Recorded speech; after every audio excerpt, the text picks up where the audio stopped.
Okay, so it's with great pleasure to announce that Naturally New York is now collaborating more with New York City's Mayor's Office of Food Policy, and here today to talk about their carbon challenge and just incredible efforts to just build a more sustainable future is Needy Jen, Strategic Partnerships Advisor. So, Needy?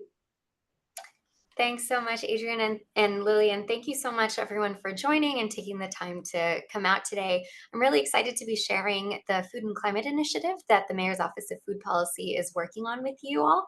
So I'll take some time to share a little bit about our program, and then I'll also pass it over to Katie Cantrell from Greener by Default, one of our longstanding partners and one of my favorite people, who's helping us do this work with a lot of intention and some great experience under her belt. So I'll kick it off, but I would love if all of you could put in the chat maybe just the kind of background that you have in food that you're coming to this presentation with, because that'll give me a sense too of like where folks sit in the industry. So feel free to take a moment to do that as I start. And if you have questions, just feel free to put them in the chat. I think Lily and Adrian will be moderating and will let me know if something comes up. So let me dive in. The Plant Powered Carbon Challenge is a program that comes out of the Mayor's Office of Food Policy, and the Mayor's Office of Food Policy is an advisory agency for New York City that really thinks about how food is distributed, accessed, and procured all around New York City. And for a long time, we have been focusing on making sure that New Yorkers can access food and have access to safe and fresh and affordable food. But as we're starting to think about, other kind of threats to the food system, including global climate change, we're also really trying to understand the intersection between food and climate. So the Plant Powered Carbon Challenge is one of the sort of flagship initiatives out of our food and climate portfolio to really try to understand how what we demand here in New York City affects our larger global food system and how we can make sure that we're having a greater impact, especially as leaders on the global stage, on what's grown and what's produced and manufactured and then eventually distributed here in New York City. So I'll just give you a little bit of background and then talk a little bit more about the challenge. So last year, Mayor Adams announced that an inventory of New York City's emissions found that food was the third largest contributor to greenhouse gas emissions in New York City when we look at both city agencies and our households. And as a part of that finding, the mayoral administration committed to reducing New York City's food-based carbon emissions by 33% by 2030 across all of our city agencies, and then challenged our private sector and our businesses and institutions and organizations to meet the city's climate action by also committing to a 25% reduction in carbon emissions from food. So the Plant Powered Carbon Challenge is really the platform with which to do that. And I'd love to share with you all a little bit about how we're thinking about this challenge and how different organizations in the food space, especially folks in the Naturally New York network who are so thoughtful about their approaches to sustainability and to food, can really partner and lead this work for us. I'll start by sharing kind of the premise of a lot of this work, which is that not all foods are created equal. A report from the World Resources Institute finds that 90% of emissions related to production from agriculture come from animal-based foods. And when we talk about animal-based foods, that really refers to some of the ingredients that you see on this chart here on the right. This is from the World Resources Institute's report done in 2018 and will soon be updated. But you can see on the right here that certain categories of foods, what we call ruminant meat, so that's beef, sheep, and goat meat, and dairy, those tend to be, ruminant meats and dairy tend to be the largest and most carbon intensive ingredients in our food system. You can see that they're many, many magnitudes larger in terms of not just, the amount of pasture needed to raise those kinds of animals, but also land use change. So what that means is like deforestation, cutting down forests in order to create land for agriculture and grazing. And so when we think about the ways in which we can impact our food system positively moving forward, we really want to address kind of those categories, particularly ruminant meat, and then followed by dairy, um, to have the largest impact. We talk a lot about sort of the low hanging fruit in the food system, and thinking about where we can have the most impact by making the smallest changes is really around reduction of certain ingredients. So I always talk about this as an opportunity to change. Something that we find in this work, and I'll share a little bit more in a minute, is that small shifts in what we procure have the potential of having enormous impact. Just simple ingredient swaps can create huge reductions in greenhouse gas emissions, especially as companies are starting to report on their scope 1, 2, and 3 emissions. This can be especially important to kind of, collect all of the easy wins in sustainability before turning to some of the more difficult parts of scope 3. And then also, plant forward eating really is the future. I like to say that, as we look at our new food system, what diners are demanding is really changing as well. And people come to the table with concerns around um, environmental concerns, health concerns, cost concerns, and all of those are reasons why diners are choosing plant forward eating. So this is a sort of piece that we found from Data Central. They do a wonderful job, and I'm sure many of you in the food space kind of follow their trends and their reporting. That 53% of the population is open to plant forward eating or flexitarian eating, which is exactly the kind of food system that we're going for. And you can see that Gen Z and millennials certainly are excited about this, but also high income earners, foodies, and then of course students, the young population, are all willing to think about plant forward eating in their retail habits. And also for folks that are worried about the cost concerns, in fact Data Central reports that folks are actually willing to pay more for plant forward meals if that's a concern. There are 26% of audiences that are willing to pay the same amount if there's price parity between, animal proteins and plant-based proteins. But almost 30% of folks are willing to pay more, or depending on the menu item, they would be willing to pay more. So it presents a really exciting opportunity. I think work like this is really all about creativity and innovation. So I call this an opportunity to be bold. This is a shot from Fashion Week back in 2021, where the fashion industry is really starting to look, as many of you know, into their sourcing and sustainable procurement, both on textiles and manufacturing, but also the food used during fashion shows. It's such an exciting way to think about how even cross sector and across industries, food can kind of show up as an opportunity for sustainability. This was an all plant-based fashion show that happened at Greg Gleason. So a few of the ways that we've really tried to advance this work in New York City and across the globe are through the methodologies that I'll share here. I think Katie and Greener by Default have a lot of this work on lock, so I'll just talk a brief bit about it, and then Katie can expand on some of these ideas. But we love mission aligned menus, or what I also call climate friendly menus. This is when we introduce maybe 1 to 2 plant-based options for every one non-plant-based meal that's available, whether you're doing some catering, whether you're providing a menu of options to a client.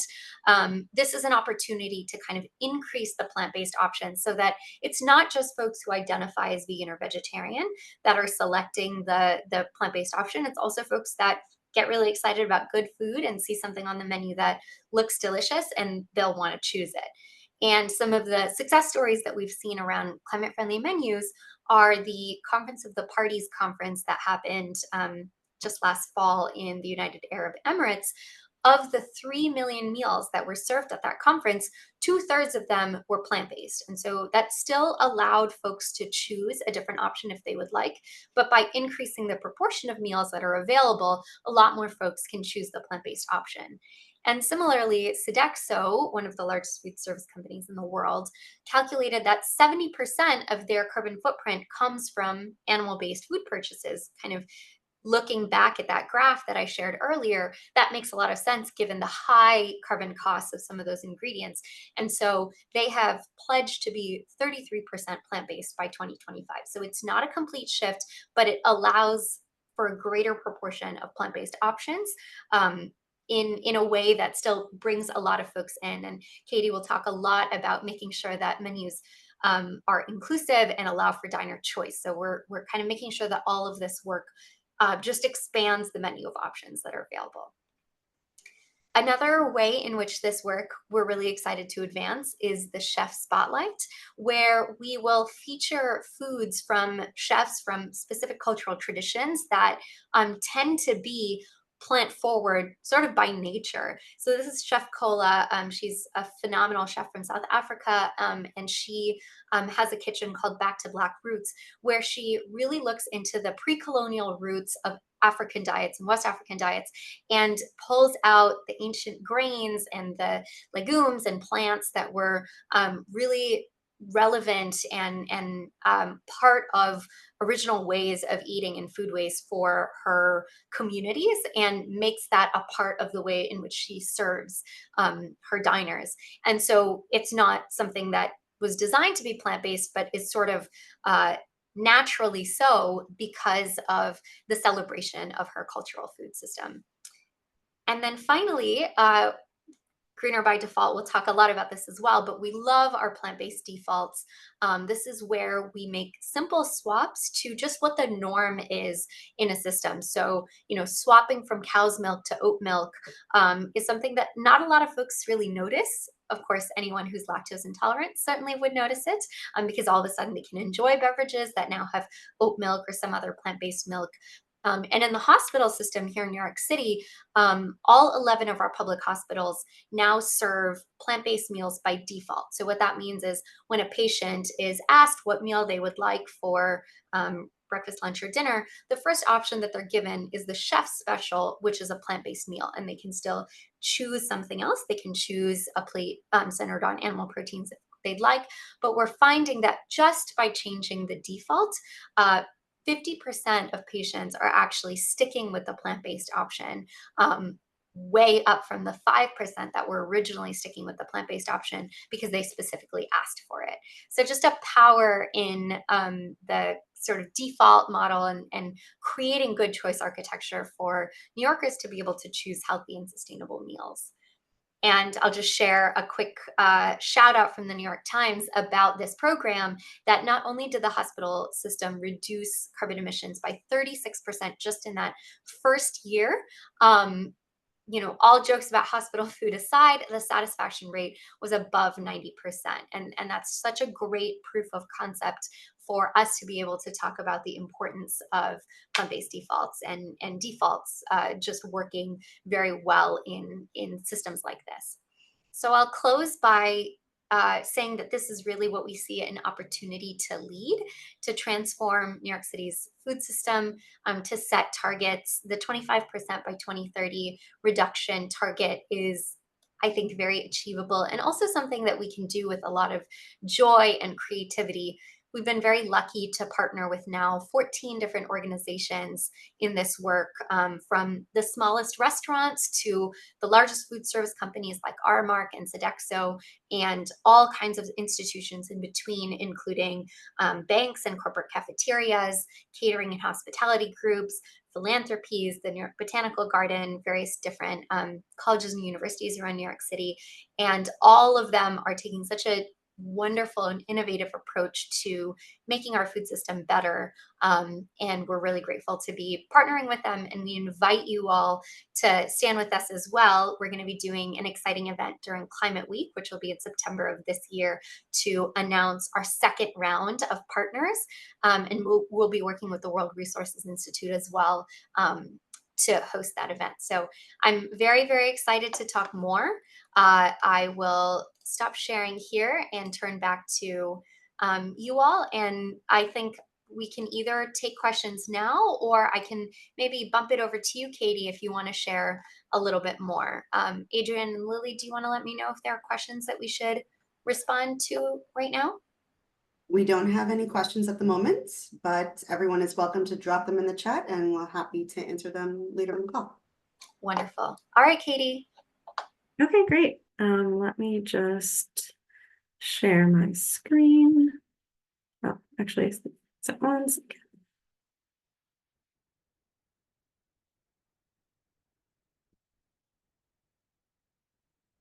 There we go. Okay, are you able to see that? Looks good. Okay, great, thank you. So hello everyone, my name is Katie Cantrell. I'm the co-founder and CEO of Greener by Default. We are a nonprofit that empowers institutions with evidence-based consulting and hands-on guidance to serve inclusive, sustainable, and delicious plant-forward menus, and we are very honored to be a partner of the Plant-Powered Carbon Challenge. So just to start off very quickly with why plant-based and food more broadly is an issue for institutions, for retail, for CPGs. There's food is at the confluence of a lot of different societal concerns. So it presents both a challenge and a real opportunity. So first, consumers expect meaningful action on climate change, as well as help making healthier food choices. There's also pressure from shareholders and regulators to take meaningful action, both on climate change and DEI. And this is all happening against a backdrop of public health crisis. So across all preventable risk factors for disease, diet is now the leading cause of death, associated with more than 500,000 deaths per year. And of course, this has huge impacts on employers, on taxpayers, on families, communities. So really, it affects everyone. But luckily, food is also a key part of the solution for all of these different issues. So on average, the carbon footprint of plant-based meals is less than half that of animal-based meals, which means that from a sustainability perspective, this is really where we get the most bang for our buck in trying to cut our carbon footprint. This study looked at, if you're hosting a 100-person event, what interventions reduce carbon the most? And they found that by far the biggest was shifting from beef to veggie burgers. Second to that, it's reducing the portion size of beef by 25%. Other things we typically think of, like using recycled plastic or eliminating single-use plastic altogether, they're great for other social and environmental reasons, but from a carbon perspective, their impact is pretty minimal, especially compared to the impact of meat reduction. Now, so often we see that in green meating guides, for instance, they talk about how food is served with reusables or compostables, but not what food is served, even though that's by far the bigger source of impact. And as Neeti mentioned, food is also a powerful form of inclusivity, even though it doesn't get talked about or thought about as much as part of DEI, but feeling confident that you can sit down and enjoy a delicious, nutritious, culturally relevant meal with friends or with coworkers is a really powerful form of inclusivity. Now, oftentimes this is also the reason that people shy away from plant forward because, food is very sensitive. It's very personal. It's cultural. It relates to our habits and, our families and our emotions. But plant-based is kind of the lowest common denominator, and that it meets many different people's needs simultaneously. So it meets the needs of the 30 to 50 million Americans who are lactose intolerant, of the many different religions that either encourage vegetarianism or restrict certain animal products, of the more than half of all Americans who are trying to eat less red meat, and more than a third who are trying to eat more plant-based, and communities of color who are actually nearly 3 times more likely to identify as vegetarian than white Americans. And Black Americans are actually the fastest growing demographic of vegans. So if we serve plant-based by default and give people the choice to opt into meat and dairy, that includes everyone. So it's really a more inclusive way of serving food than the current norm of having meat and dairy incorporated into every meal and having to ask for special accommodations to avoid that. It can also be cost saving. So this data is from a university on the East Coast that has a dining hall that is plant-based by default, and they have calculated that both the food costs and the labor costs are lower at that dining hall than in the traditional dining hall on campus. So really, there's opportunities to benefit your triple bottom line, to meet carbon reduction commitments while saving money, to meet DEI commitments while improving health and productivity, and to help attract and retain talent. Especially among millennials and Gen Z, there is really a driving concern around sustainability and making sure that companies are actually walking the walk. And so this is a way to really prove mission alignment and attract employees who are passionate about that. But of course, the main question that comes up is, what about diner satisfaction? It's a small percentage of people who are strictly vegetarian or vegan. The vast majority are omnivores. So how do we make sure that those people are happy? The first thing to keep in mind is that, as Niti already mentioned, with that information from Data Essential, plant-based movement has really exploded in the last few years. Menu items have increased 800%. The vast majority of food service operators believe that offering plant-based proteins helps drive traffic. And that's up from just over half in 2020. And more than a third of consumers now eat vegetarian or vegan dishes in food service at least once a week. So there is already a lot of innate demand for plant-based. Now, where is this coming from? Who's driving this trend? It is mostly young people and also omnivores. So the stat on the right, I think, is really exciting, that 98% of consumers who buy plant-based meats also buy animal meat. And this means that the solution doesn't need to lie in trying to convince everyone to go entirely vegan, but rather encouraging this existing trend of so-called flexitarianism, making it easier and more appealing for omnivores to choose plant-based options. This is really the focus of Greener by Default, and our work is heavily informed by behavioral economics, specifically the book Nudge, which looks at the impacts of defaults and nudges on human behavior. So defaults are the option we end up with if we don't make an active choice. For instance, I will admit I still have the default ringtone that my cell phone came with because I simply never bothered to go in and change it. People have a strong tendency to stick with the default, partly because it is easier, it's one less decision to make, and partly because we know that most other people around us will be choosing the default. It's seen as the most socially acceptable option. So a classic example of the power of defaults is organ donations. These are all countries in Europe. Now, the ones on the left, people by default are not organ donors, and they have to actively opt into it. So kind of the norm is that you're not an organ donor. And you can see that their participation rates top out around 25%. The countries on the right, by default, you are an organ donor, and you have to actively opt out of it. So they've normalized being an organ donor. And you can see that their participation rates hover around 100%. So when you combine these concepts of plant-based foods and defaults, you get Greener by Default. The core concept is simple. We are really looking to flip the norm. So instead of having meat as the default everywhere, and you have to specially opt into plant-based options, which usually only strict vegetarians and vegans bother to do, we're working to make plant-based the default, give people the choice to opt into meat and dairy. This is flexible. There's different ways to implement this in different food service environments. It's cost-effective, usually cost-neutral, often cost savings. And again, critically, it preserves freedom of choice. So you don't get the same type of backlash you do to fully meatless menus, because people who want or need meat have that option available to them. It's also an extremely effective strategy. So this is a study that our co-founder Alana led with researchers from Harvard, UCLA, and other universities, looking at student meal choice at on-campus events. So in the control condition here, just like most everywhere, when you RSVP'd, it's assumed that you want a meat meal unless you request a plant-based meal. So you can see about 80% of people stuck with the meat default, about 20% requested a plant-based meal. Then for the study, they flipped it and made plant-based the default and gave people the choice to request a meat meal. And you can see that about 2/3 of people stuck with the plant-based. So this is an almost 50 percentage point increase in the number of people eating plant-based simply by changing the language on the registration form to normalize plant-based. Also importantly, you can see that about 1/3 of people did request a meat meal. And so those are people who probably would have been upset if this had been a fully vegetarian event, but they had their needs met, and the vast majority of people were happy to stick with plant-based. So this is another way to visualize these results. On one end of the spectrum, you have the vegetarians and vegans who are going to go out of their way to request plant-based, and they will eat whatever they can scrounge up, even if it's just a very sad hummus wrap.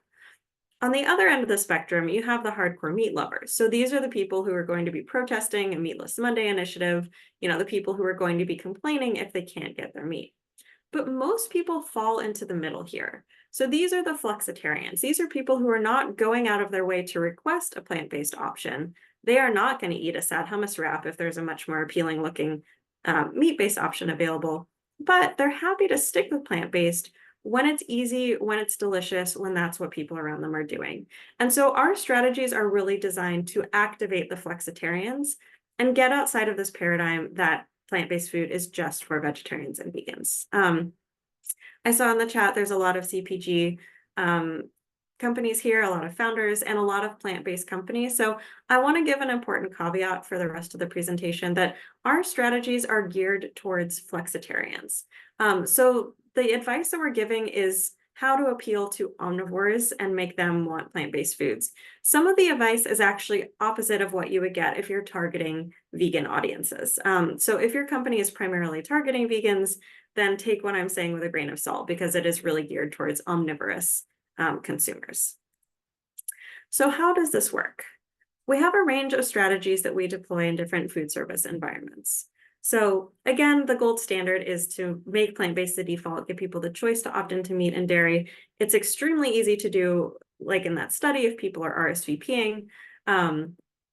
You can also do it with menus where the entrees come plant-based and people can request to add on meat and dairy. And studies have found that that having a plant-based default menu makes people over 7 times more likely to select a plant-based meal. As Niti already talked about, climate-friendly ratios is a great option if you can't do a true plant-based default. Studies have shown that when the menu shifts from 2/3 meat entrees to 2/3 veg entrees, selection of veg meals increases by more than 50%. And part of the reason for this is that, if there's one vegetarian option, as an omnivore, you see that and think, oh, that's for the vegetarians. I'm not a vegetarian. I'll stick with a normal meal. Whereas when there's an abundance of plant-based options, then it becomes more about the flavors and ingredients, what I'm in the mood for that day, rather than whether or not I personally identify as a vegetarian. Subtle substitutions is another excellent strategy, and this can work really well for CPGs. If you have a few ingredients that are not plant-based, you can open up your customer base by replacing those with plant-based ingredients. So this is just serving plant-based condiments, milks, desserts, and breads by default. There was a school district in Colorado that removed eggs and milk from their baked goods, replaced them with things like bananas, applesauce, oils, flax seeds. They're saving more than $10,000 annually and as much carbon as driving over 50,000 miles. And especially with the unfortunate recurrence of avian flu, now not only in the egg industry, but in the dairy industry, this is a way also to insulate your supply chain and protect yourself from headaches from fluctuations in prices or availability of these ingredients. Also, as Niti mentioned, oat milk defaults are a really great and easy strategy. Anytime there's a coffee bar, just put up signage saying that our drinks are made with oat milk, and dairy, soy, and almond milk are available upon request. Another really easy strategy is prime placement. So just making sure that plant-based items are placed first and last in printed menus or in buffet lines, and that they're incorporated into the main menu and into the main line. So when there's a separate vegetarian menu, a separate vegetarian table, again, then you split people based on their identity. So only the vegetarians are going to go over there. The omnivores are going to stick with the normal line or the normal menu of the meat-based options. So they won't even get the chance to see the delicious plant-based options they could choose from. A study from WRI found that this increases selection by more than 50%. And then kind of along these same lines, labeling dishes with really enticing names that stimulate the senses, focus on ingredients, rather than using terms like vegan, vegetarian, meatless, healthy, low fat, etc. And the reason for this, partly again, is that you want the focus to be on the foods and the flavors rather than someone's personal identity. So if I see vegan muffin and I'm not vegan, I'll think either, oh, that's not for me, that's for the vegans, or I'll think, oh, vegan food doesn't taste good, or it's not going to be filling, or it's less indulgent. But if I see, pumpkin pepita seed muffin, if I like pumpkin muffins, that sounds delicious, I'm going to choose that. I'm not even thinking about the fact that it's vegan. We do recommend having a little symbol there, the little V, so that for people who are looking for it, they know that it's there, but not having that as the main factor that people see first thing when they look at a dish. A study from WRI found that this increased sales by 76%. And just actually one quick note about this too. Similarly to vegan, healthy also connotes to many people that it's going to be less filling, it's going to be less delicious. I'm not getting as good of a value for my money. And so healthy also tends to be off-putting. You know, when people are hungry, when they're at the point of sale choosing food, they really want something primarily that is tasty, that's filling, that's familiar. And so really focusing descriptors on those is extremely helpful. Okay, so just going to wrap up by talking about a few case studies. As Nancy already mentioned, we worked with LinkedIn and their San Francisco office. We implemented climate-friendly ratios and taste-focused labeling for their dining hall stations. As a result, they served half as much meat per person while maintaining very high diner satisfaction and saved carbon equivalent to driving 35,000 miles in just 1 month. So that's the equivalent of driving around the circumference of the Earth. We also worked on their coffee bar for an oat milk default that cut dairy milk dramatically and cut the carbon footprint of milk served in half. And we also worked on the New York City Health and Hospitals, as Niti already mentioned, which was just a huge win across the board. And so we're now working with other hospitals and healthcare organizations, both in the US and globally, to replicate this huge success. We also help event planners with events. So the New York Times Climate Forward event, we worked with their event planner on the language used for their RSVP form to implement a plant-based default. As a result, 96% of attendees chose the plant-based meal. So again, a really easy way to make a big difference. All right, so we work really with any type of food service environment. It can be employee, student, public facing. And we start with a menu audit. So we look at the existing menus and then we recommend some of the strategies that I just covered and work to design a pilot to test out these strategies to make sure that they work as intended. We help culinary teams through the implementation process, if there's any menu design or recipe development that needs to be done. And then finally, we help with the data analysis. So looking at the percentage of different types of animal proteins procured before and afterwards, and then that lets us calculate the carbon savings. We also look at diner satisfaction, potentially cost, as well as important factors to show that these strategies really work before committing to permanent implementation. And this is really a growing movement. There's a lot of really prestigious institutions and companies that have started using these strategies. So I will end there and would love to take your questions. Thank you, Katie. Okay, so I have a running list here. I've got a few questions. So the first one is, and I believe, Needy, this was around your presentation, but are you working with companies to present their products to food service companies or other partners?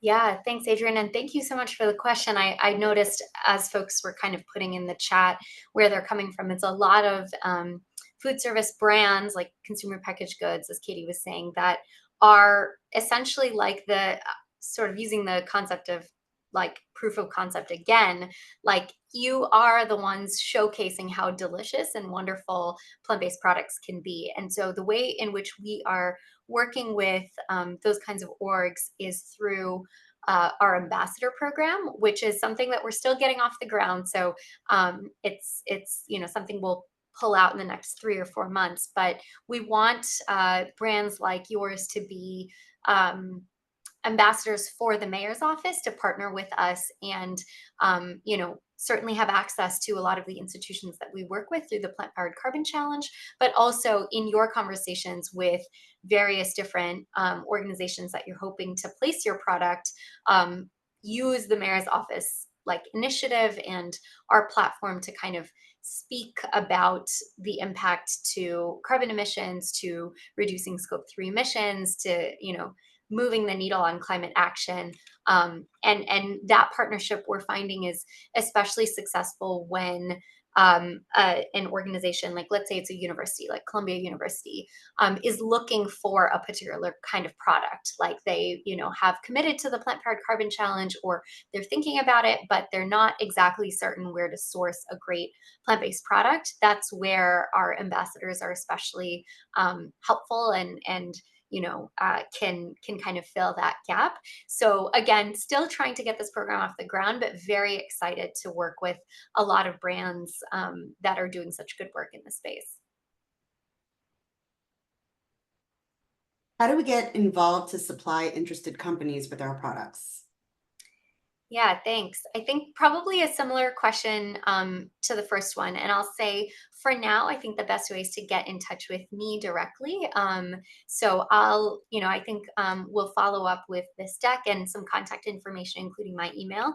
So please do reach out. We would love, love, love to have partners in this work. And, while we can't sort of make formal recommendations for any kinds of products, given that we are the mayor's office and as a city agency we're a little bit restricted in what we can do, we can, through the ambassador program, kind of create and build a network of practitioners that our plant powered carbon challenge members have access to. And through our events and through our sort of best practice sharing opportunities, make introductions between institutions and brands. Yeah, and I'll say, for Greener by Default, we also try to stay brand agnostic just so that we can, it doesn't seem like we have conflicts of interest. Most of the institutions we're working with are working through major distributors. And so unfortunately, most of them are not able to source from like small startup companies that haven't already secured distribution. Also, as Nancy said, if we are working with an institution that wants, a particular product, and they don't have a source for that, then we will sometimes make recommendations. Oftentimes that is like allergen-friendly plant-based options, cleaner ingredient, plant-based options, protein, easy like ingredients that can be swapped out for, tacos or chili or like lasagna, kind of versatile proteins, I would say, are usually the most sought after. But yeah, we don't we usually aren't in a position to connect as many like small startup companies, unfortunately. But we do kind of keep an eye to what products are coming out on the market and, what some good options might be in case anyone is looking. What university is the dining hall from? Do you have any specifics on labor costs?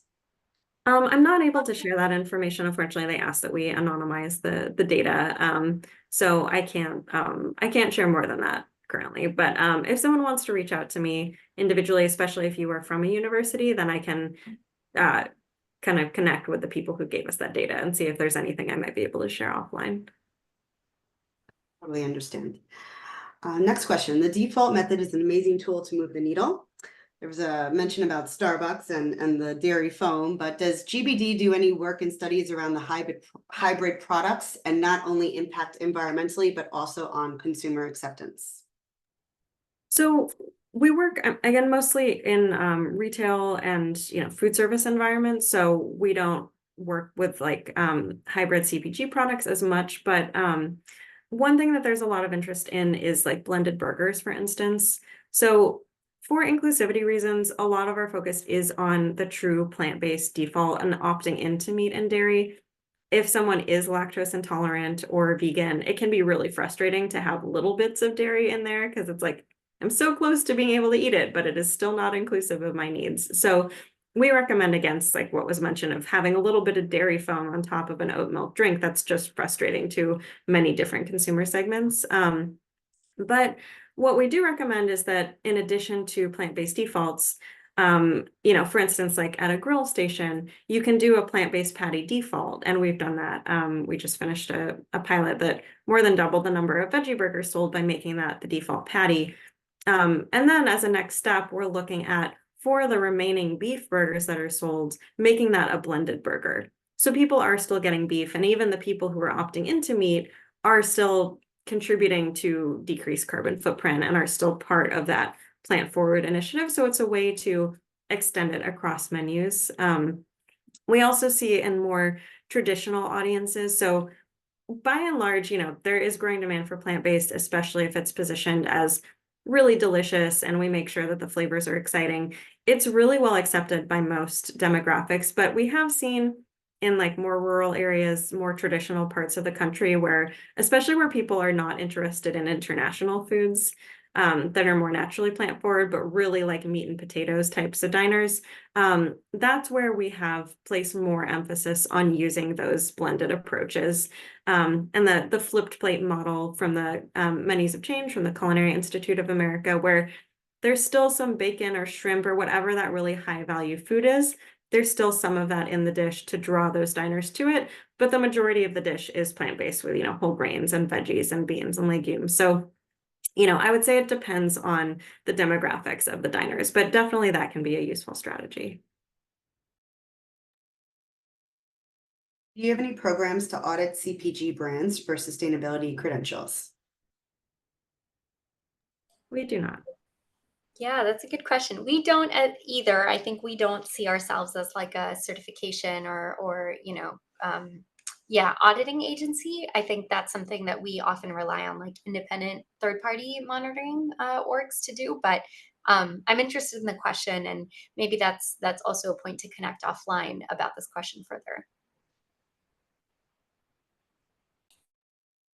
Okay, Joel, I'm going to do my best to summarize your question here, but the original intent was to increase fruit and vegetable composition of daily calories, but over time, this has evolved into highly processed plant-based foods and protein swaps. I guess when will the government policy better align with improving people's health and promote fruits and vegetables? Yeah, I noted that question in the chat and appreciate the kind of thought behind it. And I'll say, that I hope we can take a sort of both and approach. I think that some of the processed or alternative proteins have a really important role to play in kind of increasing adoption and increasing people's openness to eating a little bit more plant-based or eating more climate friendly. But to the point of really wanting to increase fruits and vegetables, a lot of times when we have the conversation, particularly when we're talking about cost, a lot of the foods that we're talking about when we think about cost savings are whole minimally processed plant proteins like beans, legumes, lentils, grains, things like that. And so as much as possible, and of course fruits and vegetables, and so as much as possible, New York City government is doing what it can to make sure that our plant forward initiatives are really based around those kinds of things. So I'll point you to the New York City food standards, which are required across all city agencies. So that includes public schools, our hospitals, our correctional facilities, older adult centers, and shelters. All of those agencies are required to follow the food standards, and those standards set some pretty strict requirements on fruit and vegetable uptake and the amount of processed foods that can be included in the food that's served. So when we're talking about students in the K through 12 system or patients in our hospitals, all of those eaters are also getting foods according to those standards. So I take your question, and it's a wonderful point. There's always more we can do to make sure that New Yorkers are eating more fruits and vegetables. And I'll encourage you, if you have ideas as someone who really is thinking about this issue, to please reach out and we can have a chat about how we can do that better. Yeah, and I'll just echo what Niti said. And I think so much of it is about meeting people where they are. So for us, we as an org, we say that we're protein agnostic, that as long as it is plant-based, we don't take a stand on whether it should be whole food plant-based or plant-based meats. But what we really do encourage chefs to do is to look at their diner demographics and look at their current most popular dishes. So, at LinkedIn, I mean, they had a phenomenal culinary director who made everything from scratch, a lot of international foods. And the diners loved it. They really wanted different like grain bowls featuring local produce or, Ecuadorian fresh corn tamales or, a lot of creativity there. And the diners were really excited about that. But we worked with another account that was a university dining hall. And you look at their top selling items, pepperoni pizza, chicken tenders, hot dogs. Those students do not want a falafel grain bowl. It doesn't really matter if you put delicious plant-based whole food ingredients on the menu if people aren't taking them. If people aren't eating them, it's not really doing anyone any good. It's just resulting in increased food waste. And so we think it's really important to meet diners where they are. Familiarity, again, is such an important motivator for food choice. And so these are, processed plant-based meats can serve as important gateway kind of transitional foods that, it's still lasagna. It still has that like meaty flavor and texture that you're looking for, but it happens to be plant-based. And then someone realizes, hey, I just ate plant-based lasagna and it was actually pretty delicious. Maybe I'll be more open to eating plant-based foods in the future. So just as Niti said, we think that they have a really important role to play. They can also be really easy for chefs and other culinary professionals who don't have as much experience with, you know, tofu and tempeh. I mean, they can be delicious, but they have to be done right.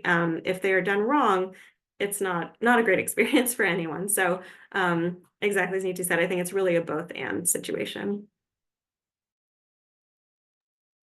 And the last question is, what other cities are championing similar initiatives? Is the city of New York or the mayor's office working with any other cities? Yeah, absolutely. I love this question because it really showcases how much this is a global approach. There are cities kind of all around the world that are starting to move in a direction of plant forward initiatives. Earlier this year, I attended a summit where cities like Milan and Copenhagen and a few other European cities were talking about how they've changed procurement in their school food, like their public schools or, you know, other city agency food to move in a plant forward direction. That was really exciting to see. As Katie mentioned, a lot of the healthcare systems in cities around the world are starting to look into plant-based defaults. And so we've now had conversations with health systems in British Columbia, across the United States, across the pond as well, about this work. And then, of course, I think a lot of cities that, you know, are really championing cultural foods that tend to be plant forward by design have done so much to really take this up. A great organization is called the Plant-Based Treaty, and they have been working with cities all across the globe on implementing charters or, you know, passing legislation or, you know, sort of if not legislation, like various resolutions to increase plant forward eating in their cities through a number of different creative outlets like school food. So I encourage you to look into plant-based treaty as well, and get a sense for like how much this is a shared movement. Thank you, Nidhi and Katie, once again for sharing this wonderful information with our community.